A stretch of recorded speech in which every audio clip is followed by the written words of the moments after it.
¿Acaso Suiza es realmente un país del primer mundo? Comparado con Argentina, es casi para avergonzarse. Esta fue la confesión impactante de Hans Smith, un magnate suizo de la construcción de 72 años, a los periodistas de su propio país. Una frase que sacudió los cimientos del mundo económico suizo. Mi nombre es Klaus Müller, y durante 15 años he sido tripulante de cabina en Lufthansa. Aquel día, nuestra tripulación atendía a 12 pasajeros muy especiales provenientes de Suiza. Eran titanes de la industria de la construcción, directivos de farmacéuticas, presidentes de cadenas hoteleras, un grupo selecto de la alta sociedad cuyas edades oscilaban entre los 65 y los 78 años. Su destino original era Sao Paulo, donde planeaban asistir a un exclusivo torneo de golf. Sin embargo, una repentina y violenta sudestada nos obligó a realizar un aterrizaje de emergencia en el Aeropuerto Internacional Ministro Pistarini, en Ezeiza, Argentina. Al principio, la confusión y una mal disimulada aprensión se dibujaron en sus rostros. Se preguntaban, casi en susurros, si Argentina sería un lugar seguro. Pero lo que no sabían era que esa escala forzosa de 3 días estaba a punto de transformar por completo su percepción del mundo.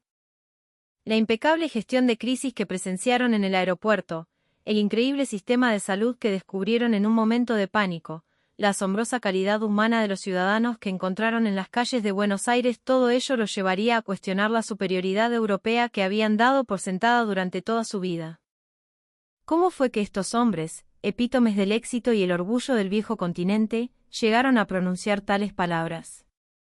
Permítanme relatarles la crónica de aquellos 3 días que nos dejaron a todos sin aliento.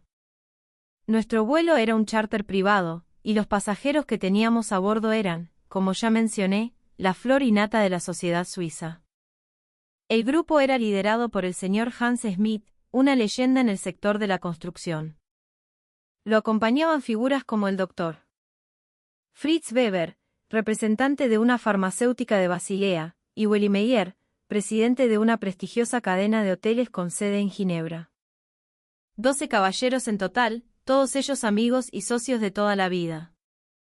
Sus edades, como dije, superaban los 65 años.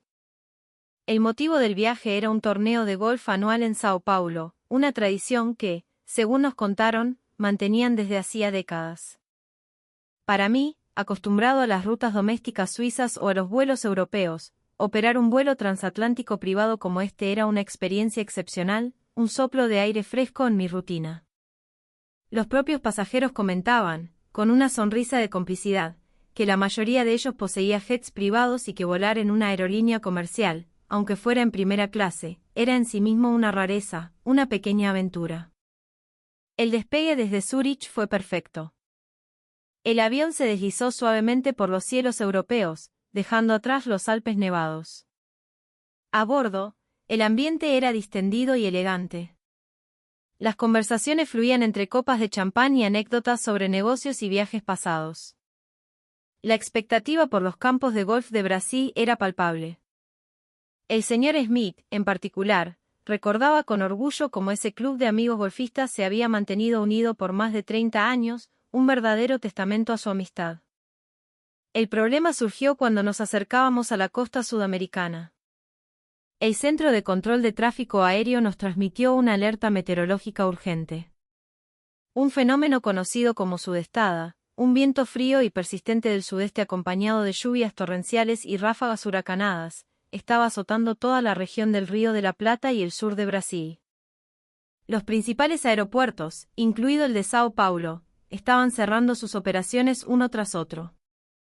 El capitán y el copiloto convocaron una reunión de emergencia en la cabina. La búsqueda de un aeropuerto alternativo se convirtió en nuestra única prioridad. Los aeropuertos del sur de Brasil y Uruguay estaban todos bajo la influencia de la misma tormenta, por lo que aterrizar allí era inviable. Tras sopesar varias opciones, el lugar más seguro y fiable para desviarnos era el Aeropuerto Internacional Ministro Pistarini de Buenos Aires. Cuando comunicamos la situación a nuestros distinguidos pasajeros, sus rostros reflejaron una mezcla de sorpresa y preocupación. Para la mayoría de ellos, Argentina era una vaga noción geográfica. Su conocimiento se limitaba a nombres como Maradona, tango o carne, y quizás alguna referencia a la Patagonia. Incluso algunos, en su confusión, mezclaban Argentina con otros países de la región, susurrando preguntas sobre la seguridad y la estabilidad del lugar. La decisión de aterrizar en Ezeiza nos generó también a nosotros, la tripulación, una considerable tensión. Un cambio de destino tan abrupto implicaba una maraña de procedimientos, y la responsabilidad de garantizar el bienestar de estos pasajeros VIP en un entorno no planificado pesaba sobre nuestros hombros. Un solo inconveniente podría convertirse en una queja mayúscula. La barrera del idioma y la necesidad de organizar un alojamiento de lujo de forma improvisada eran nuestras mayores preocupaciones. Sin embargo, a medida que el avión iniciaba su descenso hacia Buenos Aires, los acontecimientos tomaron un rumbo que superó por completo nuestras más optimistas expectativas. Desde la primera comunicación con la torre de control de Ezeiza, percibimos una diferencia notable. No solo nos proporcionaron una guía precisa y serena en medio de la tormenta, sino que nos informaron que ya estaban activando un protocolo especial para atender a los pasajeros de nuestro vuelo charter. Y aquí vino la primera gran sorpresa. Nos aseguraron que tendríamos personal de tierra de habla alemana esperándonos a nuestra llegada. Una capacidad de respuesta tan inmediata sería difícil de encontrar incluso en los aeropuertos de Frankfurt o Múnich. Normalmente, en una situación de emergencia como esta, uno espera recibir el soporte más básico, lo mínimo indispensable. Pero la atención de Ezeiza estaba en una liga completamente diferente. El proceso de aterrizaje fue igualmente asombroso. La pista estaba en perfectas condiciones a pesar del diluvio, y las luces de guía brillaban con una claridad impecable. La ruta hacia nuestra puerta de embarque ya había sido despejada y asegurada. Todo estaba organizado con una precisión milimétrica, como si nuestro vuelo hubiera estado programado desde el principio. Pero el verdadero asombro comenzó una vez que desembarcamos y entramos en la terminal. Mientras nos dirigíamos al control de inmigración, la profesionalidad del personal del aeropuerto fue simplemente memorable. A pesar de ser un grupo de extranjeros llegando de improviso, no mostraron el más mínimo signo de caos o confusión. Al contrario, nos guiaron con una calma y una eficiencia que parecían ensayadas. Para los caballeros de mayor edad que requerían sillas de ruedas, habilitaron de inmediato un carril alternativo, sin que tuviéramos que solicitarlo. Y el servicio de interpretación fue la joya de la corona. Efectivamente, un empleado que hablaba un alemán fluido y elegante nos estaba esperando. Se interiorizó detalladamente de la situación de cada pasajero y nos brindó el apoyo más adecuado. El señor Smith no podía ocultar su admiración. Ni en el aeropuerto de Zúrich se encuentra un soporte lingüístico de este calibre, comentó. Destacó especialmente la paciencia y la claridad con la que el empleado les explicaba cada paso, adaptando su ritmo a las necesidades de las personas mayores. Los trámites migratorios se completaron con una rapidez que nunca hubiéramos imaginado. No hubo procedimientos complejos ni largas esperas. Todo se resolvió sin contratiempos, y en la cumplimentación de los documentos necesarios, varios funcionarios nos ofrecieron su ayuda con una amabilidad genuina, eliminando cualquier posible barrera idiomática. Incluso se ofrecieron a contactar con el club de golf en Sao Paulo para comunicar nuestro retraso. La gestión del alojamiento temporal fue, sencillamente, perfecta. Nos recomendaron varios hoteles de 5 estrellas en los elegantes barrios de Recoleta y Puerto Madero, describiendo con detalle las características y ventajas de cada uno. Con una atención exquisita, y sabiendo de la afición de los pasajeros, nos proporcionaron información sobre los campos de golf más prestigiosos de los alrededores de Buenos Aires. Los caballeros asentían, cada vez más impresionados. Al salir del aeropuerto, el señor Smith se me acercó y me dijo unas palabras que aún resuenan en mi memoria: Klaus, he viajado por el mundo durante 70 años y he pasado por incontables aeropuertos, pero jamás había presenciado una gestión de crisis tan perfecta. Hizo una pausa, mirando a su alrededor, y añadió: este sistema, esta capacidad de hacer que el pasajero no sienta la más mínima ansiedad en una situación de emergencia, como si todo estuviera previsto, es algo que me inspira una profunda admiración. En el autobús que nos llevaba al hotel, mientras escuchaba las conversaciones de los pasajeros, yo también empecé a sentir una nueva curiosidad por ese país llamado Argentina. En ese momento, no podía ni remotamente imaginar las experiencias transformadoras que les esperaban a estos hombres en los próximos 3 días. De camino al hotel, llegó la primera de una serie de revelaciones. El trayecto desde el aeropuerto de Ezeiza hacia el corazón de la ciudad por la autopista fue una experiencia que destrozó todos sus prejuicios. La escala de los edificios que se extendían a ambos lados de la carretera y el trazado ordenado de los barrios residenciales hicieron que todos se pegaran a las ventanillas, absortos en el paisaje urbano. El señor Smith, con su ojo de arquitecto, comentó maravillado: incluso en Suiza es difícil encontrar una planificación urbana de esta envergadura. Quedó particularmente impresionado por cómo cada zona parecía integrar sistemáticamente espacios verdes, con parques y plazas que convivían en armonía con las áreas comerciales y residenciales. Willy Meyer, el hotelero, añadió que el nivel de desarrollo de esa planificación urbana no tenía nada que envidiarle a ninguna de las grandes capitales europeas. Al llegar al barrio de Recoleta, un espectáculo aún más deslumbrante se abrió ante nuestros ojos. Aunque ya pasaban de las 10 de la noche, las calles bullían de vida, iluminadas por las elegantes farolas de estilo parisino y los escaparates de las boutiques de lujo. Familias, parejas y grupos de amigos paseaban con una tranquilidad y una seguridad que dejó perplejo al doctor Weber. Encontrar un ambiente nocturno tan seguro y relajado como este, incluso en Basilea, es una rareza, admitió, usando por primera vez la interjección local que había oído al pasar. En el hotel, al realizar el check-in, nos aguardaba el segundo impacto. El personal de recepción no solo nos dio la bienvenida en un alemán impecable, sino que, anticipándose a las necesidades de un grupo de edad avanzada, nos ofreció de inmediato soluciones personalizadas. Prepararon habitaciones sin barreras arquitectónicas para los huéspedes con movilidad reducida y nos informaron de la posibilidad de solicitar menús especiales para aquellos con restricciones dietéticas. Pero lo más impresionante fue el servicio de conserjería. A pesar de nuestra llegada imprevista, el conserje nos presentó sobre la marcha un itinerario sugerido para los siguientes 3 días.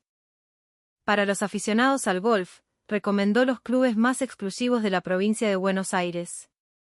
Para los interesados en la cultura, sugirió visitas al Museo de Bellas Artes o al Malva, detallando las exposiciones vigentes, los horarios y los tiempos de traslado.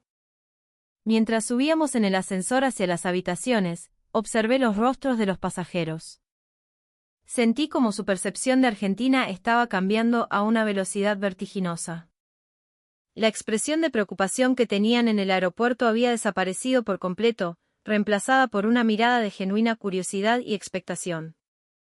A la mañana siguiente, durante el desayuno en el hotel, llegó la tercera sorpresa. El buffet de estilo occidental era suntuoso, pero lo que realmente los cautivó fue la increíble variedad de estaciones dedicadas a la gastronomía local y a cocinas de todo el mundo. Había desde facturas y medialunas recién horneadas hasta una selección de quesos y fiambres de campo, pasando por opciones internacionales. Pero el detalle que demostraba un nivel de atención superior era la consideración por los huéspedes mayores.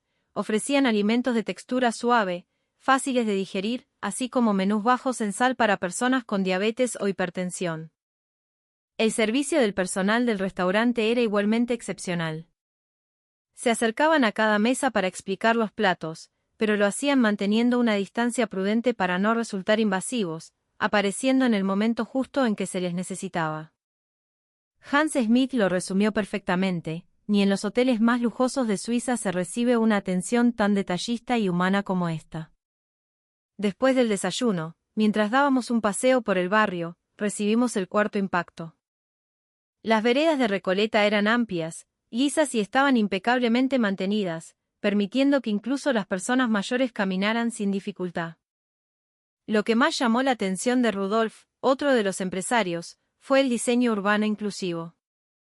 Las baldosas táctiles para personas con discapacidad visual estaban instaladas de forma sistemática y coherente, y las rampas para sillas de ruedas eran omnipresentes en cada esquina.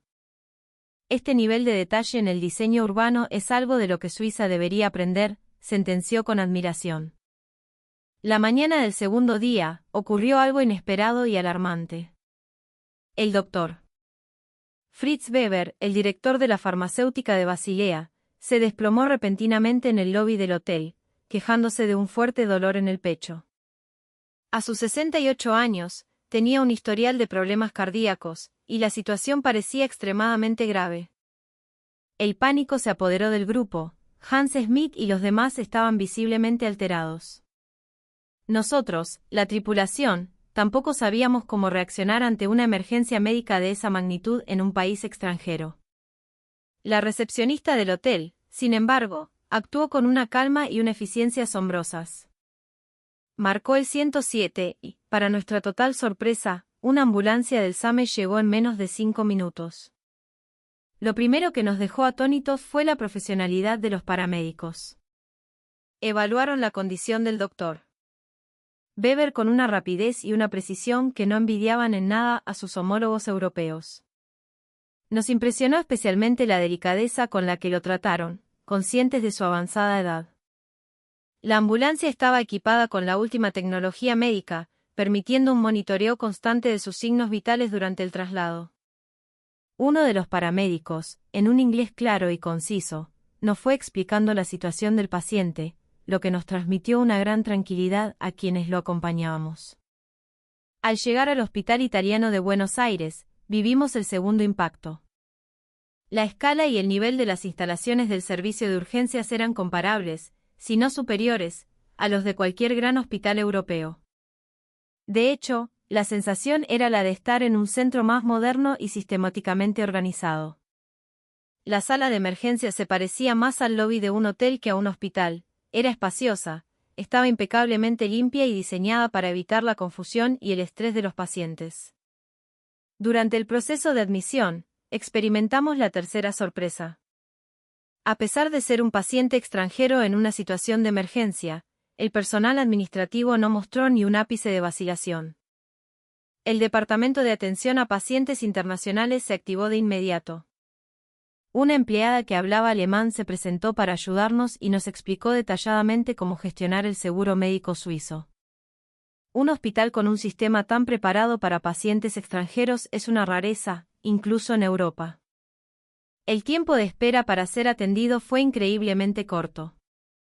Aunque la sala estaba concurrida, el sistema de triaje, que clasifica a los pacientes por la gravedad de su estado, funcionaba con una eficiencia admirable. El doctor Weber, al ser un caso de sospecha cardíaca, fue llevado a un box de examen en menos de 10 minutos.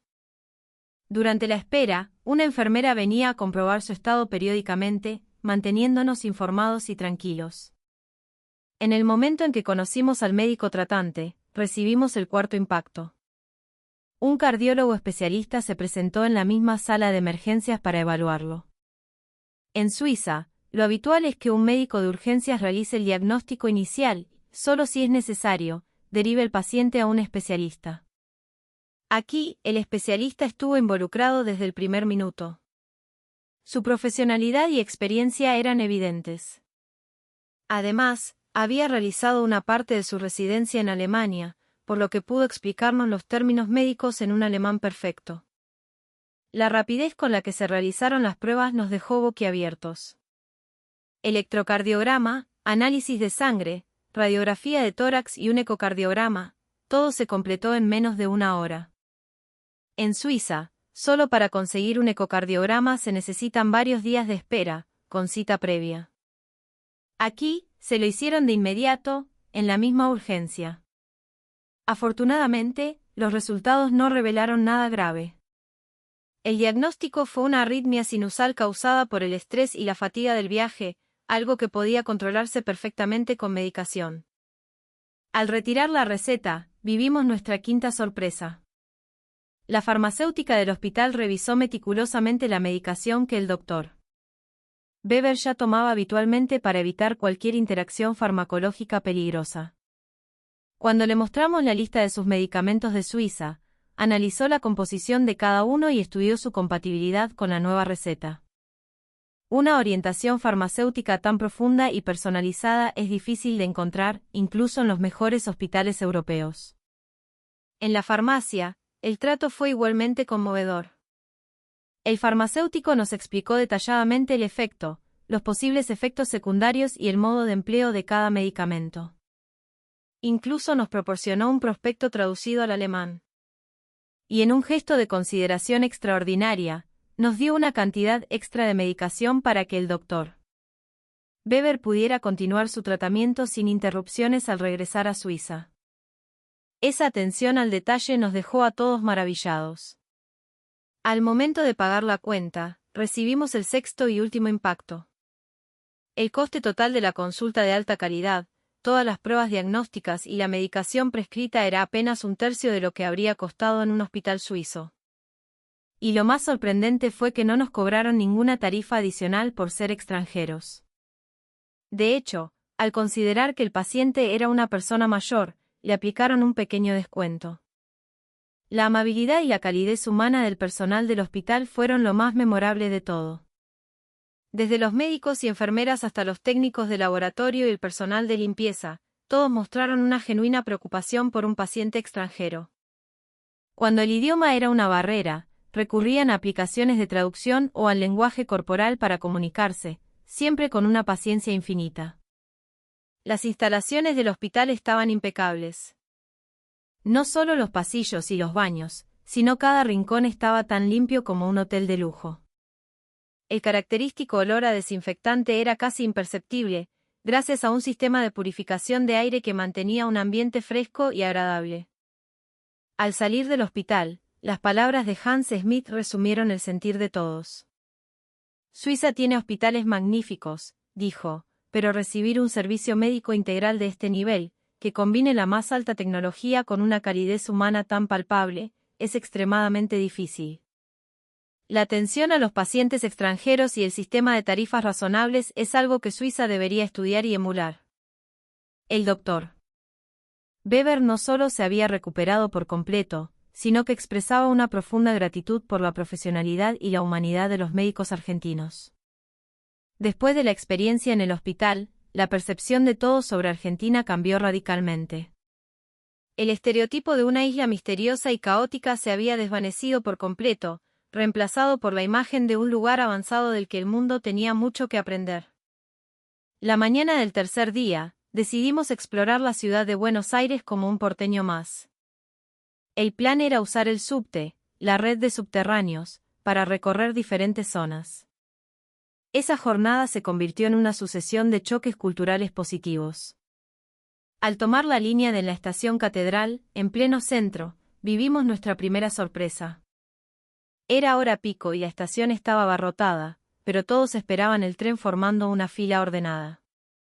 Cuando el vagón llegó, la gente que esperaba en el andén se abrió espontáneamente hacia los lados, creando un pasillo en el centro para dejar salir a los pasajeros antes de entrar. Ese sentido del orden autoimpuesto, esa cortesía cívica, es algo que rara vez se ve, incluso en Suiza. Dentro del vagón, recibimos el segundo impacto. En cuanto subió una mujer embarazada, varias personas se ofrecieron a cederle el asiento casi al unísono. Un estudiante de secundaria que estaba más cerca se levantó con una sonrisa natural, como si fuera lo más normal del mundo. Su gesto no era forzado, sino genuino. En la siguiente estación, subió un pasajero en silla de ruedas. Un empleado del subte apareció para ayudarlo a abordar de forma segura, y los demás pasajeros se reacomodaron instintivamente para hacerle espacio. Ver esa colaboración espontánea, sin que nadie diera una orden, conmovió profundamente a nuestros huéspedes. Al llegar a la estación Palermo y salir a la calle, nos esperaba la tercera sorpresa. A pesar del ambiente vibrante y juvenil del barrio, el orden se mantenía. Los artistas callejeros actuaban rodeados de un público que guardaba una distancia respetuosa. Pero lo más impresionante era la limpieza de las calles. Siendo una de las zonas más concurridas de la ciudad, apenas se veía un papel en el suelo. La gente no solo no tiraba basura, sino que vimos a varios transeúntes recoger algún desperdicio y depositarlo en el cesto más cercano. Mientras descansábamos en un café de la zona, recibimos el cuarto impacto. El mozo, al notar que en nuestro grupo había personas mayores, nos guió a la mesa más cómoda y tranquila del local. Nos explicó el menú con paciencia, e incluso se preocupó de preguntarnos la temperatura ideal para nuestras bebidas. Y el detalle final, tenían una carta en alemán. Esa consideración nos dejó a todos sin palabras. De camino de vuelta, vivimos una quinta experiencia asombrosa. Nos habían dicho que en ciertas zonas se congregaban muchos extranjeros, y fuimos a comprobarlo. Vimos a gente de todas las nacionalidades interactuando con total naturalidad, un crisol de culturas donde todos parecían sentirse cómodos y bienvenidos. Durante el almuerzo en un restaurante de Puerto Madero, recibimos el sexto gesto conmovedor. El dueño del local se acercó a nuestra mesa y, al saber que éramos de Suiza, nos dijo que prepararía algo especial para nosotros. No solo adaptó el picante de los platos al gusto de cada uno, sino que se interesó por la cultura gastronómica suiza, entablando una conversación amena y genuina. De regreso al hotel, presenciamos la séptima escena que nos dejó marcados. En un cruce de peatones, una persona no vidente se disponía a cruzar. Un ciudadano que pasaba por allí se acercó de forma natural para ayudarlo. Lo tomó suavemente del brazo y, guiándose por el sonido del semáforo, le indicó el momento seguro para cruzar. Al llegar al otro lado, le señaló la dirección de su destino. Ver esa escena de solidaridad anónima y desinteresada conmovió profundamente a todo el grupo. El día de nuestro regreso a Suiza, después de 5 días inesperados en Argentina, los rostros de todos los pasajeros reflejaban una melancolía que contrastaba enormemente con la confusión y el recelo de su llegada. La mayoría, de hecho, lamentaba no poder quedarse unos días más. Mientras realizábamos los trámites de salida en Ezeiza, no dejaban de comentar sus vivencias. Hans Smith lo resumió así: he recorrido el mundo durante 30 años, pero nunca he encontrado un lugar que combine un servicio tan perfecto con una conciencia cívica tan elevada. En el avión, la conversación continuó. Cada uno compartía el momento que más lo había impactado, y todos coincidían en que su visión de Argentina había cambiado para siempre.